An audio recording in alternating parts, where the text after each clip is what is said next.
Randy Couture, the great, the natural, my idol, came out and said that he was very proud of Francis Ngannou. That Francis stood up. He hopes more fighters follow in his footsteps and they step up. It's an interesting concept. And as you look at it, right, I mean, that's either accurate and want people to gravitate towards it, or it's not accurate. So but you got to try to figure out. There's not an in between. And sport's an interesting thing, right? Sport is very special to me because we can actually find out who the best in the world is. And you can break that down. You can do it the best in your nation, very organized events for the best in your state, best in your city, all the way down to the high school that you go to and the rest of them. Just figure out who the best in that building is. There's very clear ways to do it. And it starts with raising your hand. Who wants to be part of this team? You start with raising your hand. All right, what position do you want to do? You get to see who else raises their hand. And then you do some exercises opposite each other and see who is better at that. And that is the person that gets the spot. I mean, it starts real small, right? And when they began to ruin sport is when they began to stop the competitive architecture ability to allow us to know who the best was by the skills. Real simple. I mean, I can just give you an example. They did this with gymnastics. If you looked at the history of gymnastics, the best gymnast in the world from a female side is roughly 14 years old. That's just what history is going to tell you. The world and the Olympic medals. That could be a year up. Sometimes you get these real young stars, but you get somebody who's 15. Very interesting. Gymnastics comes in. You don't get to compete in the Olympic Games unless you're 16. You must have a government passport to show that you're 16. So now you can go and win the all-around championship at 16, and you know good and well you are not the best in the world. And you would be right. Now, they had really good reason for doing it. But we had something that was once pure, that actually allowed hard work and skill to establish to the world what your standing was. And you found crooks who, for money, came in and they changed that. And that's just an example. Wherever you sit on that rule, that is what they've done. And now we don't have a fair adjudication of everybody on earth. Somebody's going to get that Olympic gold medal, which is supposed to signify the best on earth, but now it's not because we put parameters there. The NCAA did this long before the Olympics. The NCAA has something known as a clearinghouse. Must have a 740 on your clearinghouse. That's a rule from 1993. It's held up still to this day. You must have that or you're not eligible to compete in any sport. Fair enough. There's all sorts of other parameters. Even once you're there, I'm just sharing for you so that you understand. You don't actually know who the best basketball player or best football player is because there was barriers of entry before they could even get there. The NBA stepped in. Can't come to the league until you do 2 years over here. Okay, fair enough. But now we don't actually know who the best is because you have taken and stopped a certain field from coming until a certain time, right? I mean, it's a good way to control it. But when you call a guy world champion, there used to be a time where he was. And he proved it against anybody. Step one. What did we say step one was, guys? Who wants to do this in a group raises their hands? That's step one. When that is no longer step one, it's not even a step on the process because there's other parameter. You've ruined it. You've ruined it. You've taken away what this is for. It's now for something else. But it used to have the ability to actually show you who was the best. Now, I bring that up. I don't know where Francis sits in terms of being the best, but neither do you. It'd be very hard for us to know. I just know he was the champion. I know for the parameters and the guidelines that we have, as flawed as they are, he found a way to the top. That I do know. But I must get you to understand that concept because if we're going to have fighters follow Francis, are you talking about guys who get to the top who are now recognized? That's the only guy with any value. So I assume that's who you mean. Or do you just mean the best guys in the world? Because you wouldn't even know who those were. You wouldn't have an ability to know who those were.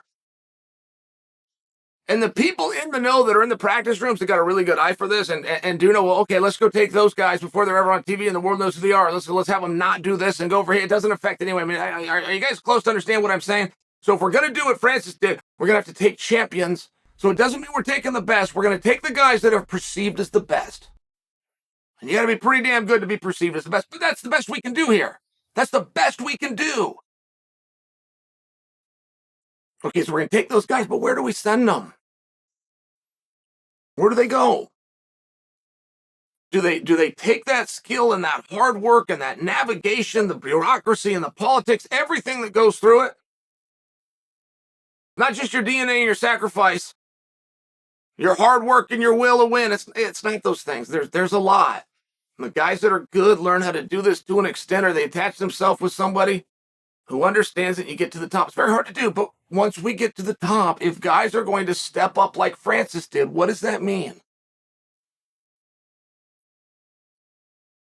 That means they take the biggest opportunity for the most exposure and the largest paycheck they've ever been offered, and they say no to it. Okay. For what?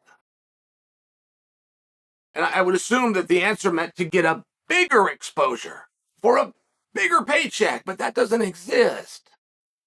So we don't get it. That just doesn't exist. So we just don't get to do that. So we got to come back over here, make it to the top, have the perception you're the best, get the championship, and then say no to the biggest opportunity with the most exposure.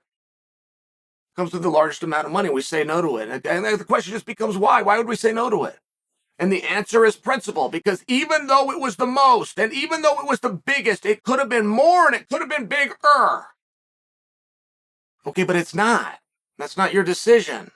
That's this person's decision. This person doesn't ever have to change their decision, even under the laws of capitalism, until somebody else comes up with the same decision. And I got to go a little bit higher, and I got to go a little bit, and you start to have a game. That's just the way that it works. So if you're going to shut this light off, but there's not another one to go to, I'm just asking, why would we do that?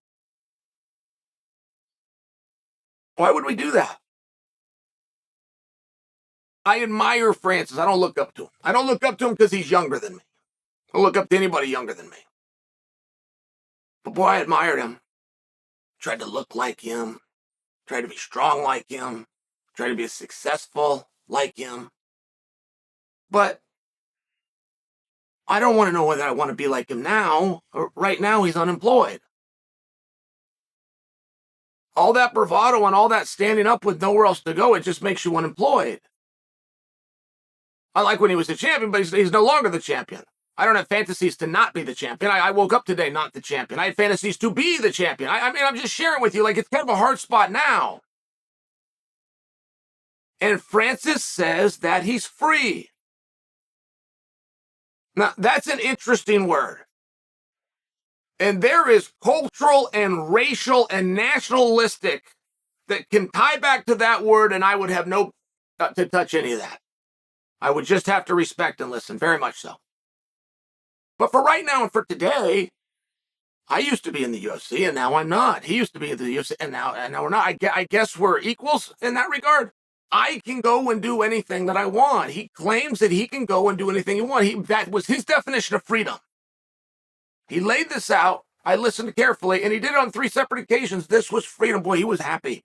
I don't think Francis is a great actor. As a matter of fact, I've seen him try to act. I couldn't even put him as a good actor. He came out and he said he was free, guys. His eyes told a story. His face lit up. It was really sincere. And I'm looking at, because I don't view myself as free. I just don't. But maybe I am. Maybe I am. I have the same thing that Francis has. The same abilities and the same opportunities. So maybe I am free. Now, we got to be real careful. We don't want to ask any follow-up questions. I mean, Francis has claimed, I'm free, I can do anything I want. Don't take a follow-up question from a guy like Chael, because I'm going to say to him, can you fight Jon Jones on March 4th at T-Mobile for a world championship and millions of dollars? He's going to say, no, I can't do that. Can't do that. I need a contract to do that. Okay, so you're not free to do things that come within a contract. So what are you free to do? I can do anything I want. Okay. Can you fight Surreal in a rematch for the undisputed UFC championship? No, I can't do that. Can't do that? Okay, why not? Because those are freedoms that only guys within a contract can do. Okay, but if you're in a contract, you're not free. Remember, that's what this whole thing was about. You say you're free. You say you can do anything you want. I'm free. I can do anything I want. Okay, can you fight Stipe Miocic in a trilogy? No, I can't do that. Why can't you do that? Well, I would need a contract for that kind of freedom. But the contract is what took. We had to get out of the contract to have freedom. You say you're free to do what you want. Can you go and fight for the world championship? Can you go and make millions of dollars in a month? Can you go and be the top draw on pay-per-view? Can you or not? And you see the problem with freedom at that point? And you see the problem? Guys within a contract, guys that have these contracts are free to do that. Jon Jones is free to fight Stipe Miocic. Jon Jones is free to fight Ciryl Gane. Ciryl Gane is free to fight Jon Jones and ready to fight Stipe and undisputed championships and main events and all these things. They have that freedom to operate within that agreement. Do you see the difference? I mean, do you see where it's a little bit of a problem? Now, I don't want it to be. If my mentor, Randy Couture, is saying that this is the way to go, I've never, ever questioned him. I would follow him into traffic. I just want to understand. Why should we do it? Because I didn't wake up today feeling like everything was great. I mean, I'm a happy person, but I didn't wake up today feeling a special things are great. But perhaps they should be because I'm in the exact same spot as Francis. I was once paid millions of dollars to be on pay-per-view in the UFC, and now I'm not.